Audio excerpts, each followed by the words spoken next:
Everyone, back to the FTO Melee. Today we're going to be having Tommy Cherry versus Aedan Bryant. With me, I'm Preetham, and with me today is Manu Singhal. Welcome, Manu. Anything you want to say? What's up, everyone? Glad to be back. Very excited to be commentating Tommy versus Aedan. I think this will be a ton of fun. How do you feel about this matchup?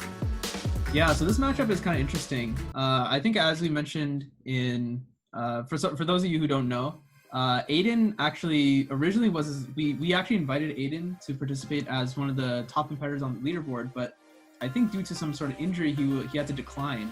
But I think his injury has considerably improved, so now he's able to participate. So he was able to actually get in through the qualifiers. So he's definitely someone to watch out for, someone who has the potential to go super deep into this bracket. And and then on the other hand, we have Tommy, who is also qualified. He actually qualified in the 4th spot, so the last one in.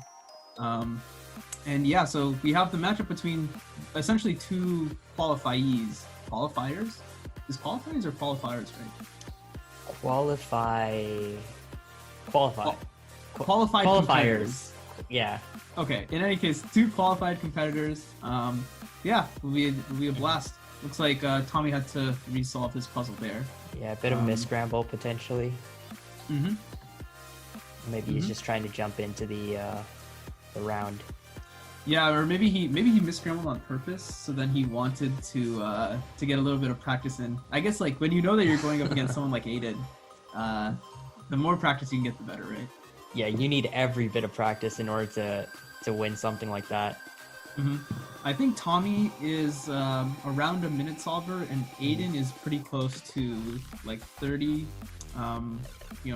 I'm sure he can get sub 30s some days, sometimes maybe 40s, but not much worse than that. So Tommy's going to need definitely some good solves in order to pull this one out, but he can do it. I think he had some good solves in the qualifiers as well. Meanwhile, Aedan using his tried and tested practice clock for FTO. We see him sporting his is that the new one? Yeah, the Yushin Little Magic or whatever it's called. The Chi. I think it's just called the Chi. Okay. Yeah. See, this is why I should never try to talk about cubes. I mean, yeah, Aedan is actually.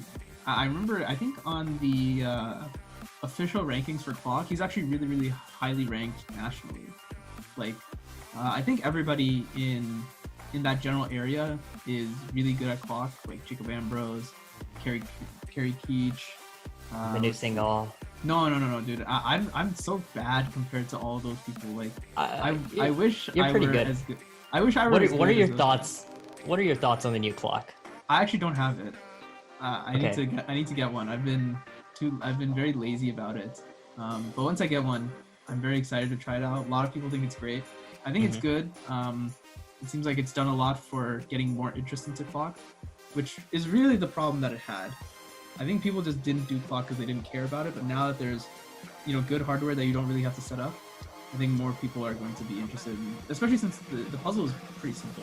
So Preetham, you should buy a Clock. We'll see about that. I did buy GAN 356i 2 recently. Ooh, so I'm looking forward to getting that in the mail actually later today. So oh really? Very exciting. Hopefully, but unfortunately we have to wait for these. Well, fortunately / unfortunately, we have to wait for these cubers to finish their FTO solves, getting into the first one. Pretty similar inspection coming out from both of them. I think I saw a good block on white, so I think they'll probably have a field day with that. Yeah, it looks like some pretty smooth, relatively smooth turning coming out from both competitors. No real like lockups from what I can tell. Yeah, the angles are definitely different here, but from what I can tell, it looks almost like they're very similar in terms of their stage. Yeah, actually, commentators curse as soon as I said that there weren't any lockups, Tommy locked up. So, and it looks like that's probably going to cost him the match here. Pretty unfortunate. It looks like he had to redo a lot of the last centers there. Talk about the double commentators curse, because I said that too, and I was like, oh, Tommy's about to finish. And he was barely halfway through the solve. It's like Unfortunate. just the A perm left though, right? I think he's no. doing triples here. Looks like he has a pretty easy triples case from what I can tell. And then yeah, this looks like going into A perm to finish up. Meanwhile, Aedan already has 32, so He's gonna be happy with that one. And then unfortunately, Tommy clocking in with a worse than double, but I think the lockups. I think he might have had to redo some of last few centers because. So one thing that's interesting about the FTO as a puzzle is it's a little bit like 4x4. It doesn't have fixed center orientation. So if you don't build your centers in the right order, or if the kind of like I guess like if the orientation of the center is wrong, kind of like a super cube, then the cube is not solved. So he might have had to go in and fix that a little bit later. Just from the scrambling, it looks like Tommy's puzzle is perhaps not as set up as Aedan's puzzle. It kind of makes sense, you know. Aedan is top of the leader, is on, or it's pretty close to the top of the leaderboard for a reason. Yeah, given the coronavirus and everyone's in quarantine, trying out new puzzles that aren't WCA legal seems to be kind of a new trend because, you know, if there's no WCA competitions, might as well like not bother with practicing WCA events. Yeah, definitely. Especially since, you know, at least stateside, we don't know when they're going to come back. All right, both competitors pretty deep into solve 2. It looks like Aedan pretty far into last centers. I think he's actually done with last centers, finishing up the last white triple there. Meanwhile, Tommy going into his last centers. Looks like he's relatively close to finishing.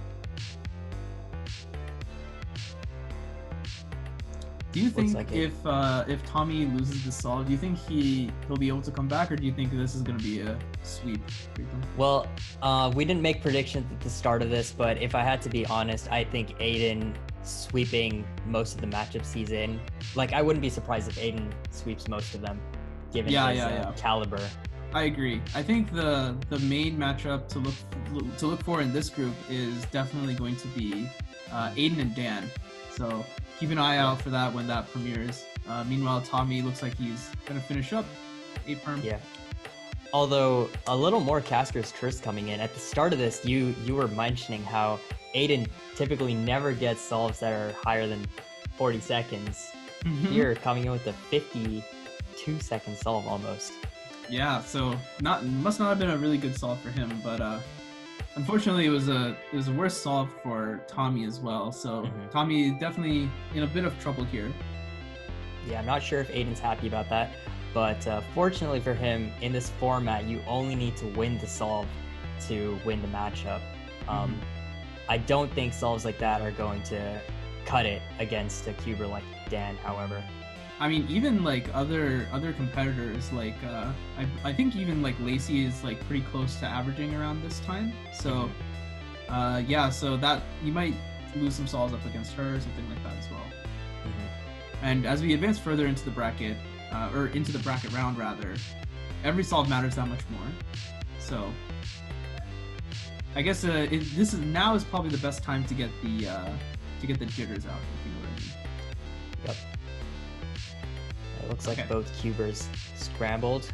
Or rather, both cubes scrambled. I'm not sure if the cubers are. Well, maybe a little bit scrambled on that last solve. I think both cubers not really do as well as the average generally. So. All right. Great save there, Manu. Thank you for that. I'm not gonna insinuate that they're bad, okay? These guys are so much better than I am. Like they qualified for this tournament because you know they're good at the puzzle. They're infinitely better than I am. Yeah, all these guys are on the leaderboard as well, so it's impressive to like be top 100 at any event. You know, just because FTO is relatively new doesn't mean that being on the leaderboard still carries that weight. You know, you can say like I was top X at some point. I was WR top 10, top 15. All right, last solve, Manu. Looks like, I don't want to curse them here, but looks like they're pretty neck and neck. Yeah, I think Tommy is doing a lot better here. His last few centers was pretty good. He looks like he's looking around a little bit for his Oh. last 3 triples. Meanwhile, Aedan looks like he's gonna wrap this one up. And yeah, Aedan probably to take this one. 41, pretty. I think a little bit worse than average for Aedan, but I think at this point anything will kind of go. But Tommy looks like he got a pretty good solve here. And that's a 58. 58, yeah. So Sub significantly 1. better from Tommy. Mhm. But of course, Aedan being the giant that he is, not enough. And it looks like Aedan is going to win this one. 3 solves to none. It's important to note that clean sweeps are actually really important in this because the way that we're going to determine tiebreakers, if people have like the same number of points, is less solves lost is going to be ranked up higher. So here 3-0 bodes pretty well for bodes well for Aedan in the case that some other competitor also like wins 2 of their matches. So we're gonna hope for Aedan's sake that he gets many more of those 3-0 sweeps.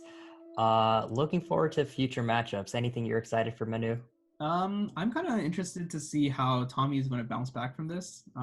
Let's see what he can do in his matchup against Lace and Dan. Yeah, super excited for that. All right.